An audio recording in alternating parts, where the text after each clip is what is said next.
Alright, hello everybody. Welcome back to the very last episode of the first series of mixing a subscriber's music tutorial. And today we will be discussing about the rest of the tracks that we haven't tackled as of right now.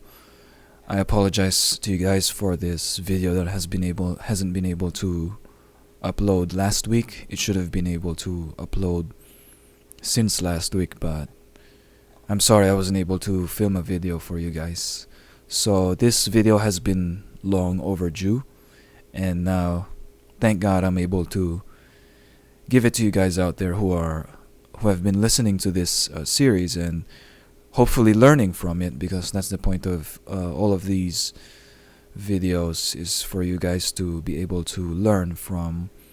I don't really call myself the best, but I do call myself a professional, to say the least.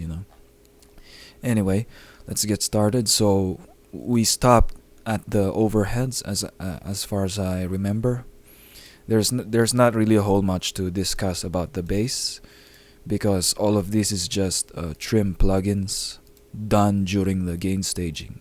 Alright, so now I'm gonna let you guys know up ahead that our clean guitars have been bussed. So now we have basically these two guitars, so it's gonna be a clean 1 and clean 2, both of them in this bus. Excuse me, sorry about that. Today we're gonna take a look at what we've done in the EQ, just to make sure that we haven't done anything else. I'm gonna go ahead and inspect all of these tokens. Yes, we have confirmed that. The only thing I did is I went ahead and boosted 4085 hertz at the Q factor of 1 at 18 decibels. Alright, you may say that this is a bit excessive, and yes, it is, but it is also what's necessary for this track. I'll let you have a listen. Let me go ahead and set this up and see for yourself, guys, like without any other plugins, just the EQ.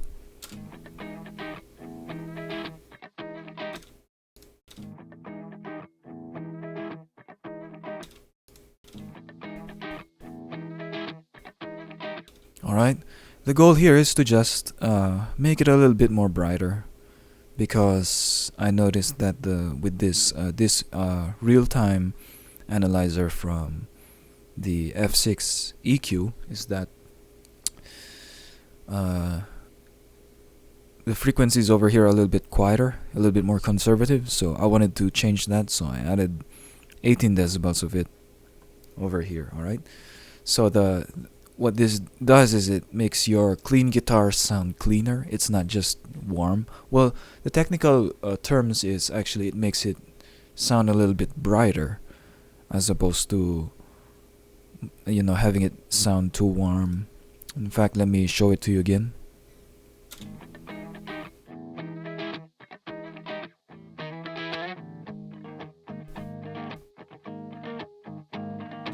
Alright, without that EQ boost.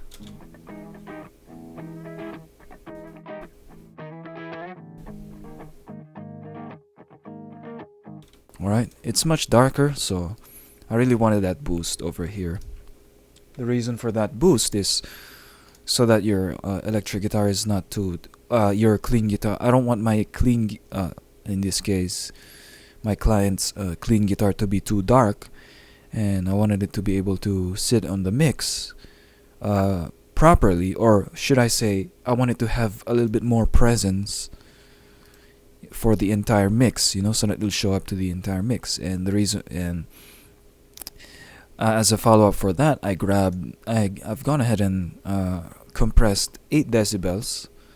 So basically these two serial compressors are just for the purpose of being able to level out the dynamics. In fact, let me show you what the dynamics is. Let's go ahead and you know what I'm saying. Let's go ahead and see the waveforms of this recording. So as you can see right here, it's not really all over the place, but what I really want is for this to have kind of like a very consistent sound, since it's a clean guitar, and it's a rhythm guitar, and it's not, you know, I wanted it to be more like this, you know. And the only one of the ways to achieve that is to compress it. All right. All right. Let's go ahead and put that back in shape, and that's the reason why I grabbed these two compressors. All right. They're pretty much the same. I think the only thing, the first compressor is set at negative 17 decibels, and the second is at negative 17. They're pretty much the same, you know, and they serve the same purpose. It's just that the only thing different is that when it comes to the first compressor, it's compressing, you know, a little bit more a dynamic recording. So let me show that to you.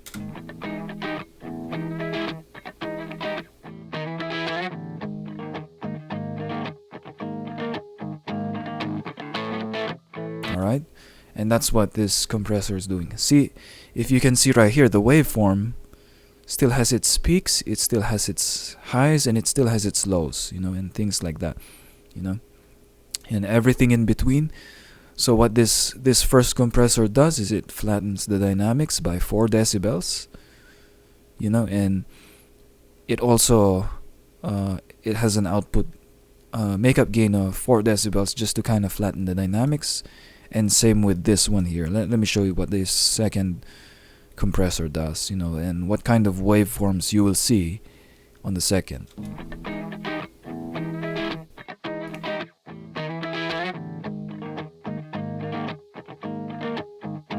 Alright, as you can see right here, all of those previous waveforms on that first compressor is not really hitting the same threshold. This is basically the same threshold. Alright, so that's the purpose of these two compressors, is to flatten the dynamics, as you guys may have already known, and you probably already know what my settings are.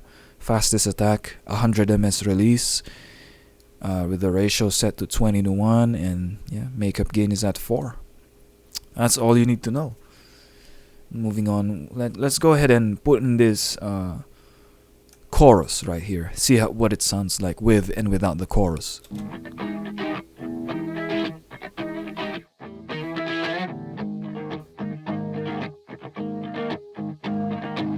Alright, let's take out the chorus.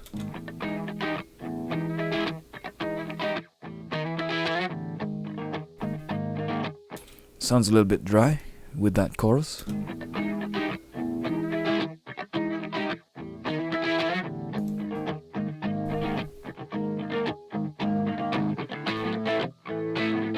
Alright, it's very subtle, but it helps out with this kind of recording.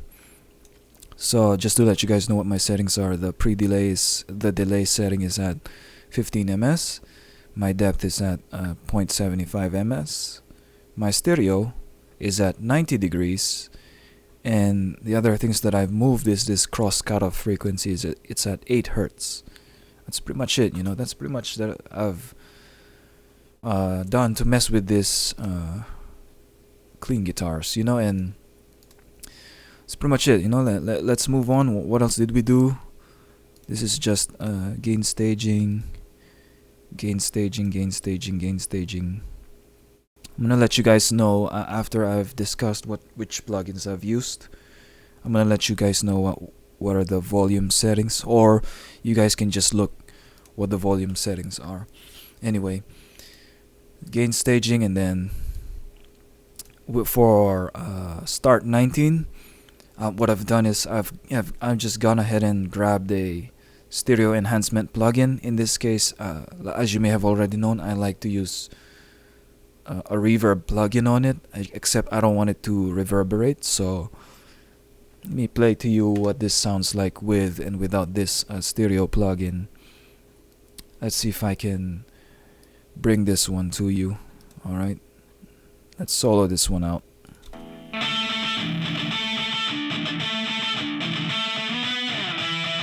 Alright, that's how it sounds like without the stereo. In fact, let's turn off the EQ.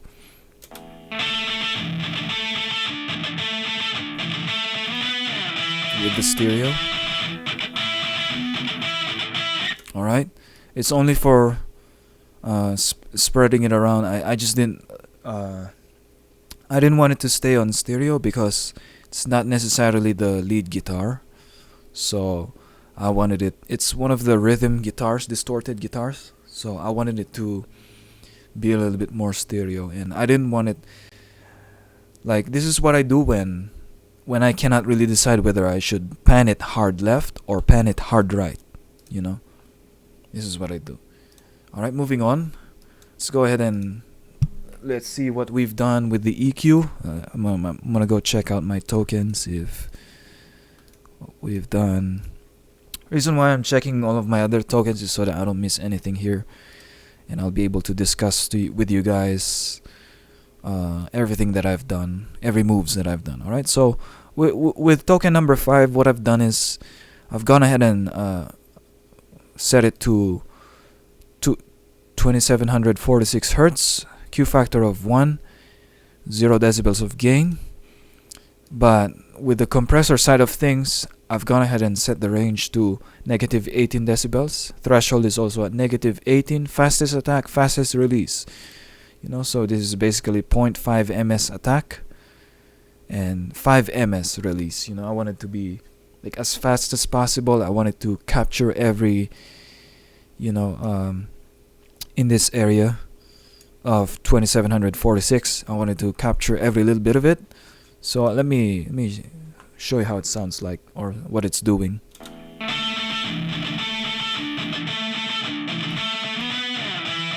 All right, let's turn it off.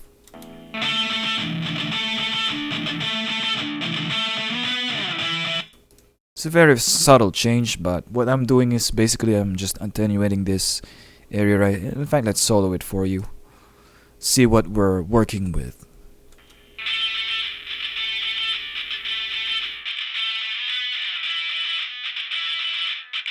All right, that's what we're trying to reduce.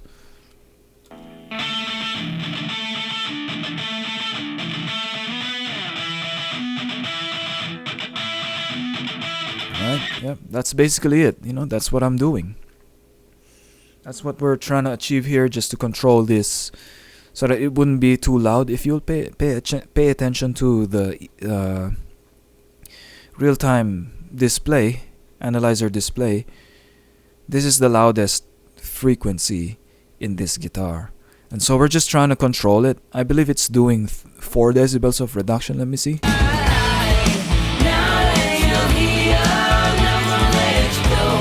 Alright, yeah, 4, 5, or heck, up to 6, you know.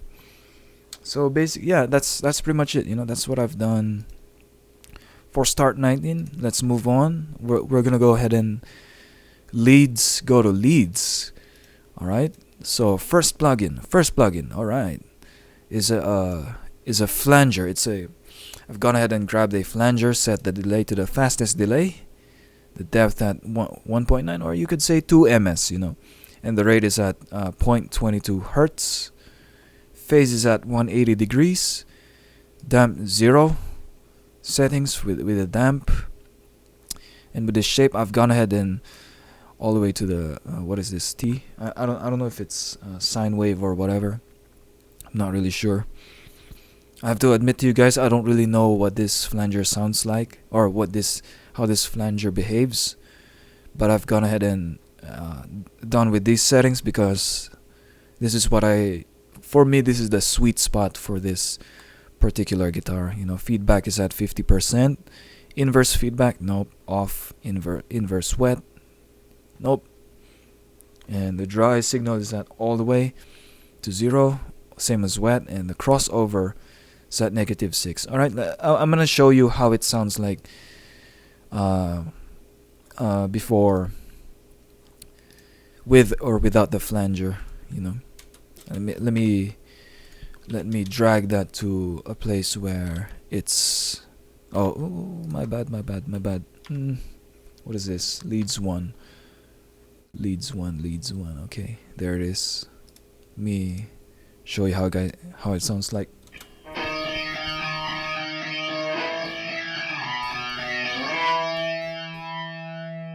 In fact, let's go to the part where it's doing its solo. There it is. All right. Let's go ahead.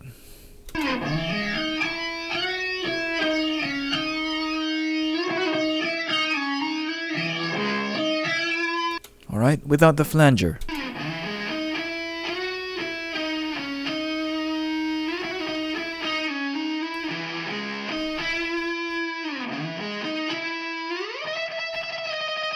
Alright, with the flanger, it gets kind of a little bit of a whistle from it.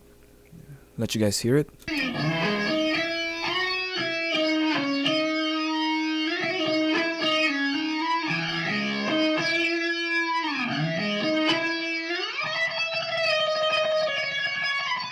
Alright, that's the role of the flanger. You know, that's pretty much it. Unfortunately, I apologize. I'm not able to elaborate to you guys much of what these other settings are. So hopefully I'll be able to get to know this plugin, fully, and I'll be able to show you guys what this flanger actually does. Alright, let's go ahead and move on to our compressor. Alright, it's basically just doing 4 decibels, I believe. Yep, 4 decibels of gain reduction and makeup gain of 4 decibels. You already know my ratio settings and my attack and release settings, so also my threshold is at negative 17 decibels. Just to flatten the dynamics of this solo. I mean, I know it's already flat. You know what I'm saying? Pretty much. The majority of this track is flat, except I want the quietest parts of this recording to show up. To what do you call that? I want it to be more present, like this part right here, It's a very subtle part, And those parts aren't gonna show up when the full band is playing, and that's the reason for this compressor right here, So moving on. Actually, let me show you what it does. Alright.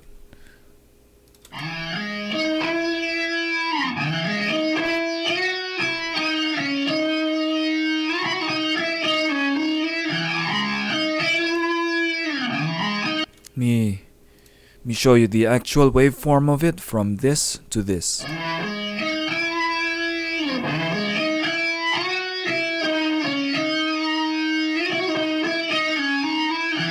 Alright, now let me show you what it was. Actually, let me show you a comparison of what it is and what it was. With the blue, I want you to pay, this blue part right here, that's the before. And then this green part, that's the after, alright? With the compressor.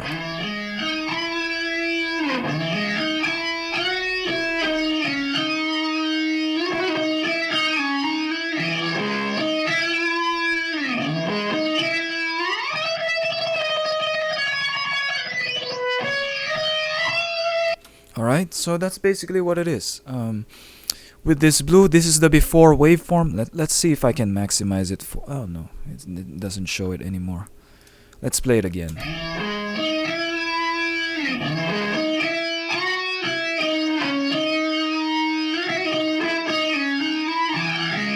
Alright, so with this one here, as you can see, with this blue waveform right here, if you can you'll pay attention to the blue, this one here, that's the before. And then this is... the green waveform you see is what our output is after it has been compressed. Alright, so basically what this does is it brought up those quiet parts right here. Alright, and it also flattened this, let me show you. It also flattened this high peaks, right here that cross this threshold. This is the threshold right here. This is the line that this waveform should not cross, but if it crosses it, it gets turned down. Alright, and sorry about that. What this does is, what this compressor does is it changes the waveform. Alright, the parts that did not cross this threshold right here, this blue line, is going to be turned up by this control right here, this gain knob right here, this makeup gain. Alright, and this is what it looks like right now. the green. If you pay attention to the green waveforms, that is the final output of this track after it has been compressed. All right. I hope you guys all know what this compressor is doing and why I'm using compressors.